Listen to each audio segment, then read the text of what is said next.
What's going on, people? We are Tottenham TV here, back again for another episode of the 5 takeaways, where we're going to take a look at the 4-1 demolition of Southampton on the opening day of the season and see what 5 things we can take away from the game. And let's start off with the first takeaway, and that is less reliance.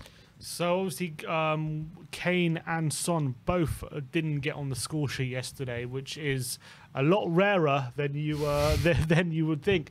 It's actually, first of all, it's the first time Spurs have scored 4 or more goals without Kane or Son scoring since May 2019. Wow. Which is when we played, April 2019, which is when we played Huddersfield at home. We beat them 4-0, and Lucas Moura scored a hat-trick and Wanyama scored in the home game. So it's been a long time. That was the Pochettino days, wasn't it? It's also our first game since Watford away in January that we've scored a goal and neither Kane or Son have scored. Wow. And that was Davinson Sanchez scoring a 90th minute winner. So it's the first time since that game that we've been able to do that. So it really is nice that we were able to not only score so many goals, but create so many chances and look so good going forward without having to rely on Kane and Son being the hub of everything good going forward. So hopefully, I'm not saying I don't want Kane and Son to be bagging loads of goals and assists, because obviously that's going to happen during the season. But it's nice to start off the season with a win like that, where Kane and Son weren't so involved, with all the question marks surrounding can Spurs perform without them.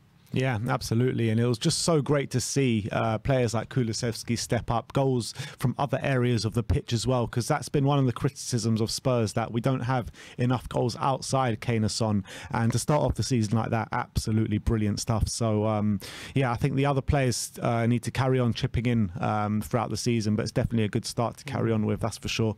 Let's move on to the second takeaway, and that is big opening day. Yes, the Spurs scored 4 goals on the opening day of the season for the first time since 1994, when they beat Sheffield Wednesday 4-3 on the opening day of the season. And that also happened to be Jurgen Klinsmann's debut. It's also our first our biggest opening day win since 1985, when we played Watford and won 4-0. So we're not usually scoring this amount of big goals on an opening day, but it's nice to see.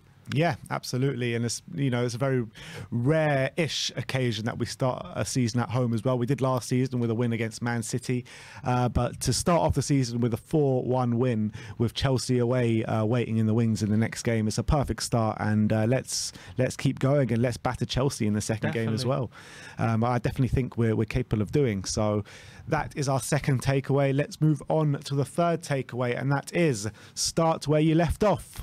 And that goes to Dejan Kulusevski after a brilliant start to the season for him. Obviously, last season, 5 goals and 8 assists in 18 Premier League games. It was a phenomenal second half to the season for him. Question marks were, is he going to be able to keep those high standards going? Or was it just a real purple patch for Kulusevski? Well, I can tell you from the first game of the season, it definitely was not. The evidence suggested it definitely was not a purple patch. Not only did he get a goal and an assist during the game, he had 3 key passes, which was second only to Son, 92% passing accuracy. But not only that, he was second for tackles, 4 tackles, and he got 1 interception as well.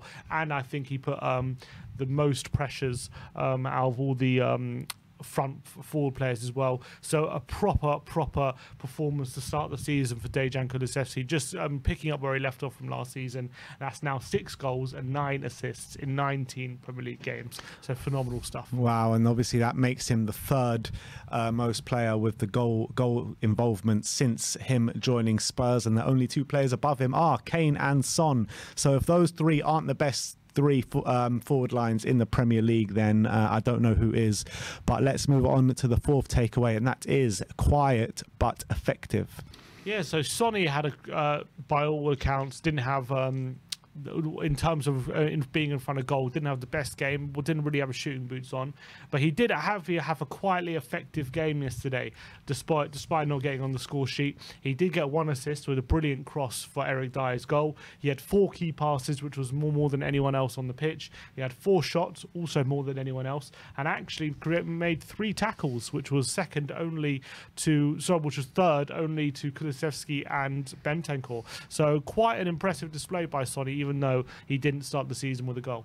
Yeah, and a lot of people I've seen said that Sonny didn't play well yesterday, and yeah, maybe you could say that in front of goal with the 2 chances that he spurned, and he probably should be scoring. But like you say, I mean, he gave Southampton no ends of problems yesterday. He was so direct, so creative, got his assist for Eric Dyer's goal, and he was a constant menace throughout the game.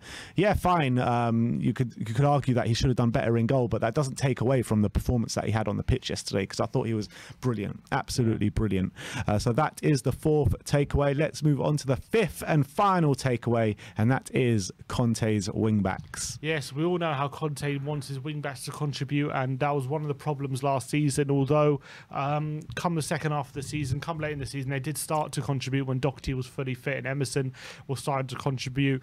But the big question marks this season were, are the wing-backs going to be able to get the goals and assists that they needed? Well, on the first day, they definitely did. And Sessegnon getting a goal, Emerson getting 2 assists, with 7 crosses between both of them, with Emerson completing 2 dribbles and getting 2 passes as well. So really solid performance from our wing-backs. And if this is a sign of anything to go by, they could be in for a very good season. Yeah, absolutely. And it's not only that, but you got wing backs waiting in the wings, funnily enough, with Perisic and Doherty. And if Emerson and Sessegnon keep putting in performances like that, I just don't think you can take them out of the team. And it might take, if they keep putting in performance like that, it might take until we have 2 games in a week to really start the competition between the two, because it's going to be hard for Perisic and Doherty both to earn their spots with the 2 playing like that. So big up to Conte for getting them playing like that. Big up to them for playing like that as well, because there's been so many questions about Emerson and Sessegnon throughout of last season, and they're finally starting to perform.